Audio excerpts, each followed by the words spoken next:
우리 오늘 아침에는 마가복음 1장 말씀을 함께 묵상하도록 하겠습니다. 마가복음 1장 14절 15절 말씀입니다.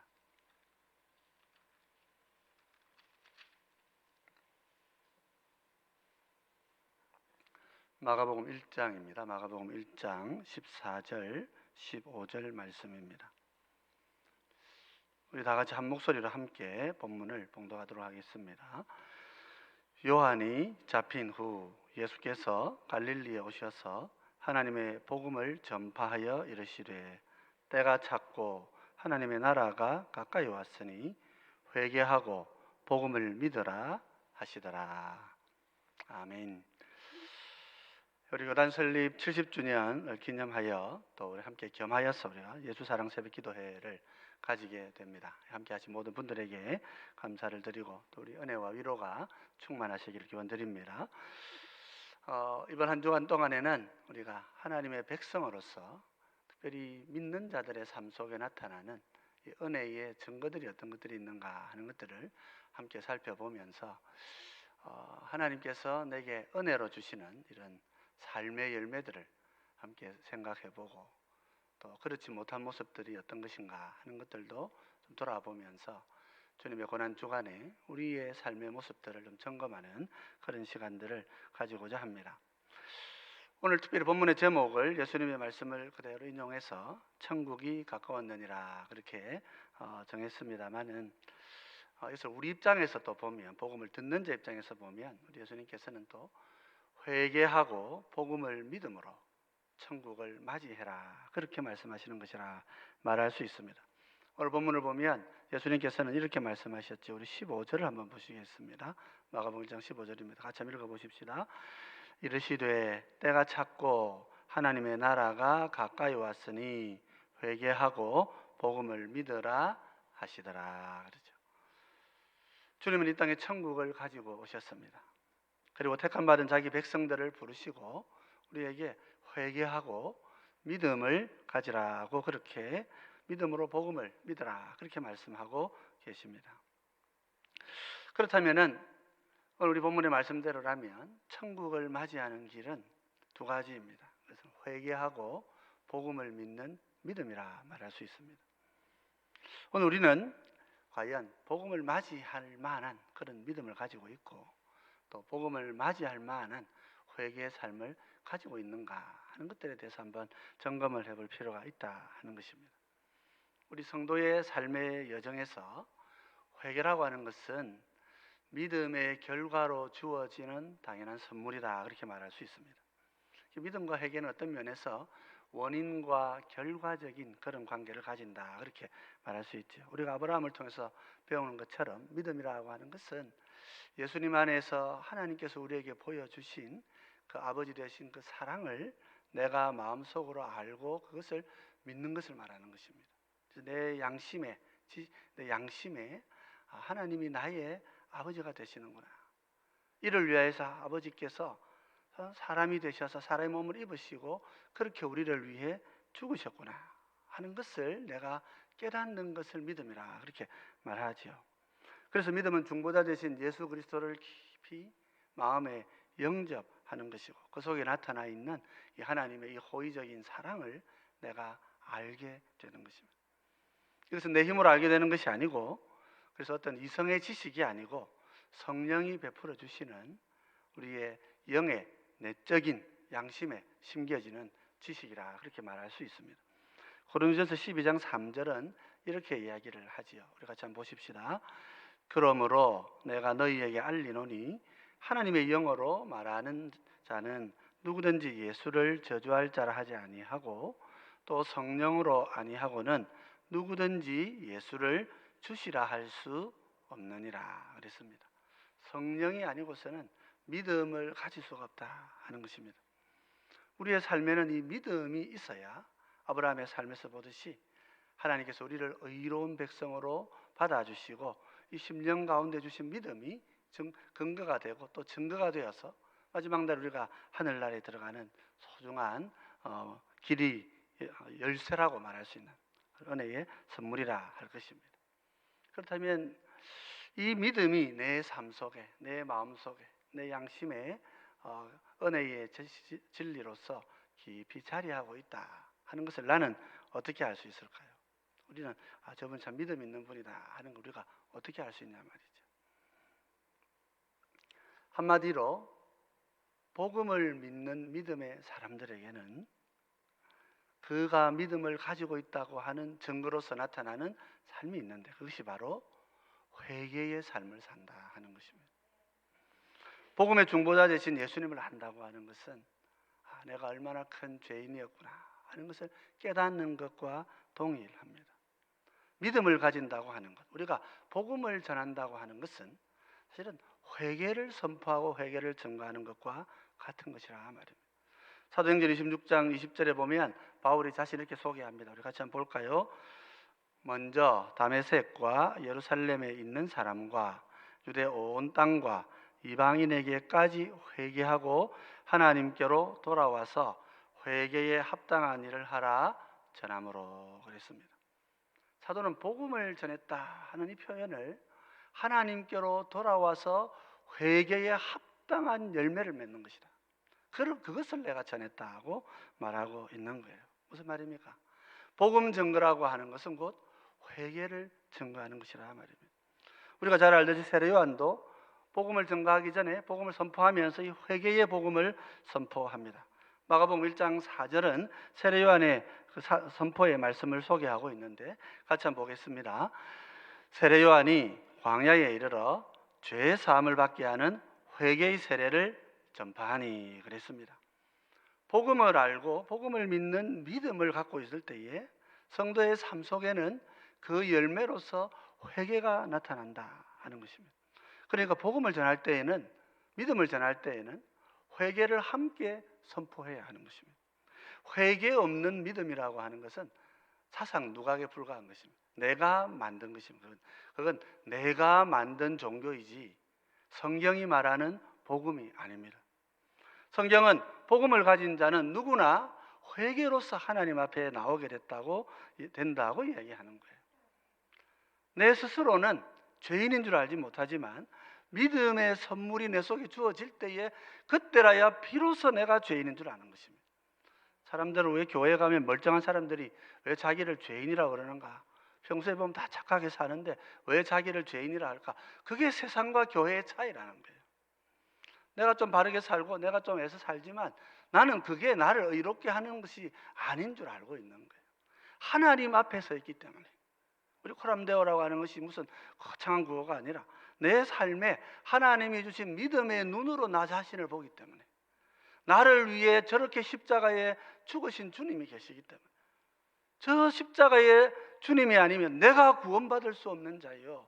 내가 구원받고 행하는 이 어떤 삶도 저 십자가의 죽으심 앞에서는 아무런 의미가 될 수 없다는 사실을 아는 사람이 교인이기 때문에, 그래서 우리는 교회에 오면 회개하고 죄 용서함을 구하는 것입니다. 물론 죄 사함을 받게 하는 회개를 생각할 때 우리는 회개하기 때문에 죄 용서함을 받는다 이렇게 생각하지 않도록 좀 조심할 필요가 있습니다. 자칫 잘못하면 내가 죄의 목록을 다 끄집어내 가지고 온갖 죄들을 다 이렇게 나도 모르는 죄들이 있을 수 있잖아요. 그렇게 일일이 다 고백해야 되는가? 물론 죄를 하나님 앞에 고백하는 것이 필요합니다. 그러나 예수 그리스도를 믿는 믿음 안에서 우리의 죄는 이미 용서함을 받은 거예요. 하나님께서는 이것을 우리를 칭의로 거룩한 백성으로 불러주실 때에 내가 회개하기 때문에 불러주시는 게 아닙니다. 하나님의 죄 용서함이라고 하는 은혜는 하나님께서 우리를 용서하셨기 때문에 깨닫고 내가 죄를 고백하는 거라, 그런 뜻이에요. 물론 성경은 죄 사함을 받는 회개라는 표현을 사용하기도 합니다. 그러나 이것은 내가 죄를 고백하기 때문에 주님이 용서하신다 그런 논리로 이해하는 것이 아니라, 회개라고 하는 것이 하나님이 주신 믿음의 열매이기 때문에, 결과이기 때문에 참된 믿음을 가진 사람들이 은혜 가운데에서 내가 죄 용서 받은 줄 알고 그 죄를 내 속에 뭉쳐두고 그냥 남겨두지 않고 하나님 앞에 일일이 고백하면서 하나님의 은혜 안에 달려가는 삶을 말하는 것입니다. 그리스도 안에 나타난 참된 사랑은 사실은 우리가 이 은혜의 사랑을 받기 전까지, 사랑의 은혜를 알기 전까지는 내가 죄인인 줄조차 모릅니다. 그런 우리가 먼저 회개하기 때문에 하나님이 용서하신다 그러면 그건 구원의 길에 설 수가 없는 거예요. 우리 타락한 영은 어제 우리 말씀 중에 살핀 대로 이기적인 자기 사랑, 끊임없는 교만함 속에 허덕이는 존재들인 거예요. 그래서 항상 자기 삶에 모든 것이 집중되어 있는 거예요. 심지어 하나님을 섬기는 것도 내가 복받고 잘 살려고 하는 거예요. 그 믿음 없는 삶이라는 거예요. 그런 게. 물론 하나님 안에서 우리가 새 삶을 산다고 하는 것은 한편으로 잘 살고 하나님 주시는 은혜 가운데 좋게 사는 것을 말할 수 있습니다만은, 우리의 삶이라고 하는 것이 나 잘 살라고 하나님 섬겨 드리는 삶이 아니란 말이에요. 하나님과 우리는 하나가 돼요. 언약 안에서 하나이고 같은 은혜 관계 안에 있기 때문에 사실은 하나님을 경외하고 하나님을 예배하고 하는 그 삶이 하나님 우리에게 원하시는 삶이기 때문에 우리가 믿음 가운데 사는 것입니다. 그러면 하나님께서 복도 주시고 은혜도 주시고 이 땅 가운데서도 또 평탄한 삶도 주시기도 하는 것입니다. 물론 때로는 폭풍 같은 풍랑이 우리 삶을 찾아와서 아유, 이 세상이 내가 살 곳이 아니구나 하고 나의 영원한 인생은 하늘에 있구나, 그렇게 하나님 알게 하시려고 우리 삶에 그런 어려움을 주실 때가 있기도 하죠. 그러나 성도는 내 힘으로 내가 죄인인 줄 알고 내 힘으로 죄를 다 고백하기 때문에 하나님이 나를 구원하신다, 그렇게 오해하지 않고 살아야 됩니다. 내가 은혜를 받았기 때문에, 내가 하나님의 그 놀라우신 그리스도를 내 주인으로 내가 모셨기 때문에 그 성령이 내 속에 찾아오셔서 내 삶의 실체를 보여주시고 그 속에서 내가 죄를 깨닫고 이 죄를 내 삶 속에 놓아둘 수가 없기 때문에 하나님 앞에 회개하여 고백함으로써 그 모든 것을 씻어가야 한다 하는 것이에요. 여러분, 오늘 우리의 삶은 어떻습니까? 나는 정말 회개하는 삶을 살고 있습니까? 용서받으려고 억지로 막 목록 만들어서 회개하는 것, 회개의 본질은 아닙니다. 그러나 때로 유익하기도 합니다. 죄를 내 삶 속에 넣어두지 않아야 하기 때문이죠. 그러나 보다 본질적인 것은 무엇입니까? 성도인 우리는 성령께서 내 안에 거하시면서 믿음의 큰 은혜의 선물 주신 것을 감사하고 그 믿음의 은혜 안에서 내 죄를 항상 발견하고 나 자신을 돌아보면서 내가 정말 하나님 앞에 참된 회개의 삶을 살고 있는가 돌아봐야 되는 거예요. 그저 교회 다니고 그저 예배 드리고 그러면 이런 것들을 하면 내가 구원받았는가? 그렇지 않다는 거예요.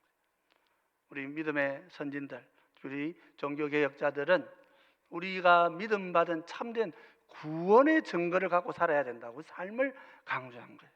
왜 그렇습니까? 구원은 항상 우리 삶 속에, 믿음은 우리 삶 속에 회개하는 자의 삶을 가져오기 때문에 그런 것입니다.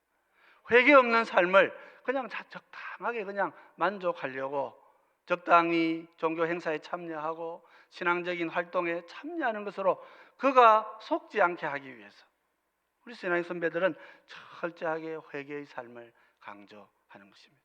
아니, 그것은 사도 바울이 그렇게 한 것입니다. 우리 모든 사도들이 여러분 바울 서신이나 때로 요한 서신 읽어보시면 모든 것이 얘기합니다. 회개의 삶을 이야기하는 거예요. 삶이 없는 믿음은 없다는 것입니다.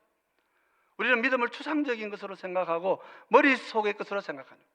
그냥 단지 생각이 바뀌는 것, 그냥 단지 시선이 바뀌는 것, 그런 정도가 참된 믿음의 삶이 아니에요. 참된 믿음의 삶은 회개를 수반하고 삶을 새롭게 나가고 영적인 삶의 자리에서 내 인생의 말이 바뀌고 마음의 태도가 바뀌고 다른 사람을 대하는 인격이 달라지고 성령 안에서 하나님을 예배하고 섬기는 삶의 자세와 모든 행실이 바뀌는 걸 말하는 거예요.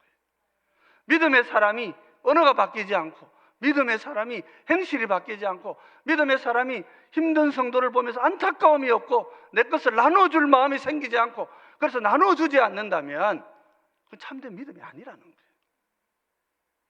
주의 사랑을 알고 나의 죄인됨을 깨달은 사람이 그 옛 죄 안에 머물러 사는 것을 만족하고 산다면, 그런 자기 자신을 그냥 관용하고 용서하고 산다면 그건 하나님의 복음의 삶을 사는 자가 아니라는 것이죠. 여러분, 성도는 그래서 항상 믿음 안에서 내가 예수님을 잘 아는 지식 안에서 내가 깊은 죄인이구나 하는 걸 깨달아야 되는 거예요. 내일 조금 더 좀 제가 간증을 좀 나누려고 합니다만은, 저는 이 대학 2학년을 마치고 3학년이 되면서 이 겨울 방학 동안에 이 어떤 설교를 쭉 이렇게 들었는데요. 그 설교를 듣다가 저는 너무 큰 두려움에 빠져가지고 한 서너 시간 동안 방문을 열고 나가지를 못하는 그런 큰 경험을 한 적이 있습니다. 만약 그런 마음이 제 속에 계속 된다면 저는 아마 두문불출하고 방에만 있을 것 같아요. 지금도 아마 밖으로 못 나올 것 같아요. 내가 죄인이고 내가 살아온 삶이, 지금까지 살아왔던 그 대학교 2학년 때까지 살아왔던 그 삶이 하나님 앞에서 내 인생을 얼마나 내가 실패한 자로 살았는가, 얼마나 큰 죄인으로 살았는가 하는 사실을 제가 깊이 가슴에 깨달았기 때문에 그런 것 같아요. 여러분, 참된 믿음은 참된 말씀을 듣고, 성령이 우리에게 주신 은혜는 뭡니까? 회개하는 자의 삶, 내 죄를 깨닫게 하는 삶, 내가 죄인이라는 사실을 깨닫게 하는 은혜를 우리가 누리고 사는 것입니다. 회개의 삶이라는 건 그저 감정적으로 뭘 좀 느끼는 걸 말하는 건 아닙니다. 물론 그런 감정이 수반되지만 그냥 감정을 말하는 것이 아닙니다. 이 믿음의 결과는 내 인생의 삶을 바꿔가는 것입니다. 이전까지 익숙하던 삶을 변화해 가는 거예요. 인간의 삶은 이 불경건과 자기 욕심에 계속해서 매여 있다 하지 않았습니까? 단지 생각이나 마음의 상상을 말하는 것이 아니라 사실 우리 모든 인간은 내 육신을 만족시키려고 사는 거예요. 여러분, 우리 지금 대한민국을 보면 그렇잖아요. 여러분, 5,000년 역사 중에 대한민국이 이렇게 잘 산 적이 없잖아요. 그런데 사람들의 마음이 어때요? 우리나라 불만 지수가 역사 속에 제일 높다 그러죠. 그냥 보릿고개 지나면서도 집에서 아이들하고 그렇게 같이 뭐 풀 뜯어 먹고 하면서도 서로 사랑하고 살았던 게 우리 민족이란 말이에요. 물질이 들어오니까 어떻게 됩니까? 끝도 없는 것입니다. 대통령들은 해마다 자기들이 나올 때마다 항상 GNP를 1인당 국민소득을 3만 불, 4만 불, 5만 불, 6만 불 그렇게 하겠다는 거예요. 끊임없는 욕망이 우리 속에 있는 거예요. 그렇게 안 하면 국민들이 표 안 찍어준다는 거죠. 욕망을 부추기고 서로 간에 욕심을 부추기고, 사실 세상이 그렇습니까? 여러분, 우리가 정말 4만 불 시대를 삽니까? 4만 불이 1인당 4만 불이면 한 가정이 4인이면 16만 불인데 우리가 한 2억 정도 그렇게 1년 수입이 다 됩니까? 근데 무슨 4만 불, 3만 불? 가진 자들만 에버리지 나눠서 그렇지 결국은 가진 자들만 많이 가지고 뭐 없는 사람은 그냥 그대로 사는 거예요. 그래도 그 수치에 다들 속아가지고 우리가 그렇게 되겠지, 저렇게 되겠지. 왜요? 우리 욕심이 그걸로 채워지기를 원하잖아요. 우리가 대통령들 이렇게 만드는 거예요, 국민들이. 그러나 성도라면 우리는 회개의 삶을 살아야 되는 거예요. 로마서 8장 12절로 14절은 이렇게 가르칩니다. 우리 같이 한번 보십시다. 그러므로 형제들아, 우리가 빚진 자로 돼 육신에게 져서 육신대로 살 것이 아니니라. 너희가 육신대로 살면 반드시 죽을 것이로되 영으로서 몸의 행실을 죽이면 살리니 무릇 하나님의 영으로 인도함을 받는 사람은 곧 하나님의 아들이라. 무슨 말입니까? 영으로서, 육으로 살지 말고 영으로 살아야 된다. 영으로 사는 삶은 어떤 삶입니까? 몸의 행실을 죽이는 거예요. 몸의 습관을 바꾸는 거예요. 나의 중독을 변화시키는 거예요. 하나님의 은혜 가운데에서 술 취하지 말라, 이는 방탕한 것이니 성령 안에서 충만하라고 말씀하시는 주님의 말씀을 따라 사는 거란 말이죠. 하나님의 영의 인도하심이 무엇인지를 모른다면 말씀을 배우셔야 되는 거예요. 하나님의 영의 이끄심이 어떤 것인지 모른다면 날마다 말씀 앞에 나와서 무릎 꿇고 기도해야 되는 거예요. 하나님, 제가 이런 무지의 상태에 있습니다. 하나님, 제가 이런 무식한 상태에서 하나님의 길이 무엇인지를 모르겠습니다. 세상 학문의 끈은 짧아도요, 하나님 앞에 나오면 영의 끈은 얼마든지 길어질 수 있는 게 이 진리의 세계의 비밀이란 말이에요. 박사학위 없어도 여러분, 박사학위 갖고 사는 사람보다 더 깊이 하나님을 만날 수 있는 게 이게 복음 세계의 진리라고요. 내 마음의 깊은 자리에 있던 이 죄의 잔재들을 비통하게 생각하고 하나님 앞에 나와서 내가 영으로 살고 말씀의 가르침을 따라 살고 이 말씀 안에서 거룩한 진리의 삶을 살아갈 수 있도록, 나의 믿음이 입술의 믿음이 아니요, 나의 믿음이 생각의 믿음이 아니고 나의 믿음이 가슴의 믿음이고 삶의 믿음이고 행함의 믿음이고 참된 열매를 맺는 믿음이 될 수 있도록 하나님 앞에 우리는 기도하고 통곡해야 되는 거죠. 바울은 우리에게 통곡의 모습을 이렇게 보여주죠. 로마서 7장 22절 24절입니다. 같이 한번 볼까요? 내 속 사람으로는 하나님의 법을 즐거워하되 내 지체 속에서 한 다른 법이 내 마음의 법과 싸워 내 지체 속에 있는 죄의 법으로 나를 사로잡는 것을 보는도다. 오호라, 나는 공고한 사람이로다. 이 사망의 몸에서 누가 나를 건져내랴. 그렇죠. 하나님의 법을 즐거워하는데 내 몸이 어디로 간다는 것입니까? 죄로 가고 있는 것을 본다는 거예요. 막 눈 뜨고 보고 있는 거, 눈 뜨고 내가 영의 눈을 뜨고서 내가 내 자신을 보니까 하나님 말씀대로 살아야 된다고 생각하면서도 내 몸이 그렇게 지금 가고 있는 걸 내가 보니까 어떻게 됩니까? 오호라, 내가 이 사망의 몸에서 누가 나를 건져낼까? 이것이 성도의 고통이고 이것이 성도가 삶을 살아가는 고난이고 이것이 하나님 앞에서 부르짖는 기도의 제목이라 말이죠. 죄를 범하고도 아픔이 없고 말이에요. 죄를 행하고도 양심에 가책이 없고, 죄를 행하면서 자기만 하기 이상하니까 니도 같이 하자 그러고 죄를 부추기는 자들, 그것이 하나님께서 심판하실 자들의 삶이란 말이에요. 천국이 우리 가운데 와 있지만은 회개하지 아니하고 하나님의 말씀 앞에 복음을 믿지 않는, 그래서 믿음의 참된 열매인 회개를 갖지 못한 이런 분들은 교회 나온다고 해서 구원받는 것이 아니란 말이에요. 천국은 우리의 마음에 하나님의 사랑을 마음으로 믿고 하나님의 은혜를 마음으로 영접하는 것이란 말이에요. 내 속에 있는 죄를 발견하고 깨닫는 것입니다. 마태복음 11장 12절에 주님은 이렇게 천국을 침노하라고 얘기합니다. 같이 볼까요? 세례 요한의 때부터 지금까지 천국은 침노를 당하나니 침노하는 자는 빼앗느니라. 여러분, 하나님의 나라는 어디 감히 사람이 하나님 나라를 공적에서 빼앗을 수 있겠어요? 그럼 우리 구약 성경을 보면 여러분, 야곱의 이름이 뭘로 바뀝니까? 이스라엘로 바뀝니다. 이스라엘이라는 뜻이 뭡니까? 하나님과 다투어서 이겼다는 거예요.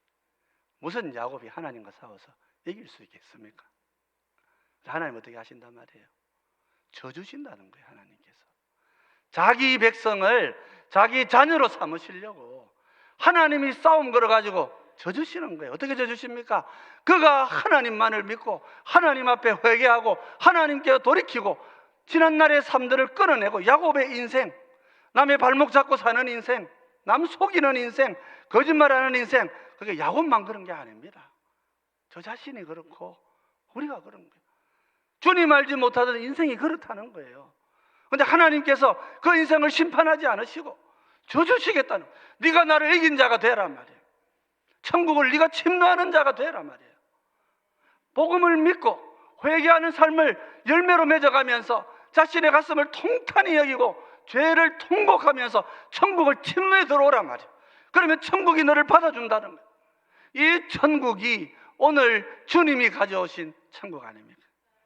이 천국 우리가 누리는 백성이라면 아버지의 그 사랑을 알고 그 사랑 속에서 나 자신을 깊이 들여다보고 내 내면 속에 숨어있는 모든 죄들을 날마다 말씀을 공부하고 날마다 말씀을 연구하면서 읽고 찾아서 도려내고 말이에요. 하나님 앞에 회개로 두 손 들고 나올 때 천국은 여러분 열려집니다. 천국은 하나님께서 빼앗겨 주십니다. 우리에게. 우리가 죄인으로 천국에 들어갈 수 없는 자들이지만은 그러나 믿음과 회개의 열매를 가진 자들에게 천국은 문을 열어주고 있는 것이라 말이죠. 우리는 이번 한 주간 동안에 고난주간을 보냅니다. 여러분, 이 고난주간 동안에 주님께서 말씀하신 그 말씀을 잘 붙드시는 여러분 되시기를 바랍니다. 그저 교회 와서 평안하라 평안하라 그렇게만 한다고 우리의 평안이 주어지는 게 아니란 말이에요. 성도는 아버지의 사랑을 말씀 가운데 깨닫고 그 깨달은 말씀으로 나 자신을 돌아보면서 눈물의 통곡을 하고 주님 앞에 회개하고 내 삶을 하나님 말씀 가운데 새롭게 성령이 인도하시는 대로 내가 끊임없이 살아가겠습니다. 때로 힘들 수도 있어요. 때로 고통스러울 수도 있어요. 그러나 천국이 우리 앞에 기다리는 거 아닙니까, 여러분? 세상 사람들도 저 미래의 영광을 위하여서 오늘 열심히 일하잖아요. 우리 올림픽 선수들 그 메달 하나 따려고 4년 동안 얼마나 노력합니까? 바울도 그런 비유를 하지 않습니까? 운동선수가 얼마나 열심히 일해요. 성도가 천국을 바라보고 천국의 영광을 꿈꾸는데 이 땅에 살면서 그저 평안히 쉽게 가려고만 생각하면 그게 참된 복음이고 참된 믿음이 되겠냐 말이에요. 오늘 우리는 이 말씀을 마음에 잘 간직하시면서 천국이 가까이 왔느라 때가 차고 천국이 가까이 왔습니다. 천국이 우리에게 찾아온 선물입니다. 나는 아버지의 주신 그 참된 사랑을 깊이 온전히 알고 내가 하나님의 자녀된 자로 믿음 가운데 살고 있습니까? 그렇다면 점검하셔야 되는 거예요. 내 삶에 참된 회개의 열매가 있는가? 가슴을 치면서 내가 나를 정말 회개하고 하나님 앞에 나와서 눈물의 사람으로 눈물의 강구를 하나님 앞에 드리고 있는가? 그리고 참된 죄로부터 노임받는 자유를 우리가 누리고 사는가 말입니다. 깊이 돌아보면서 오늘 우리 함께 기도하면서 하나님 앞에 하나님, 내가 참된 성도로서 바른 온전한 경건하고 거룩한 삶을 살면서 주님의 거룩한 백성으로 살아갈 수 있도록 하나님 나를 인도해 주시고 은혜 더해 주시옵소서. 기도하시고 성령의 충만함을 누리시는 우리 모두가 되시기를 주의 이름으로 축원드립니다.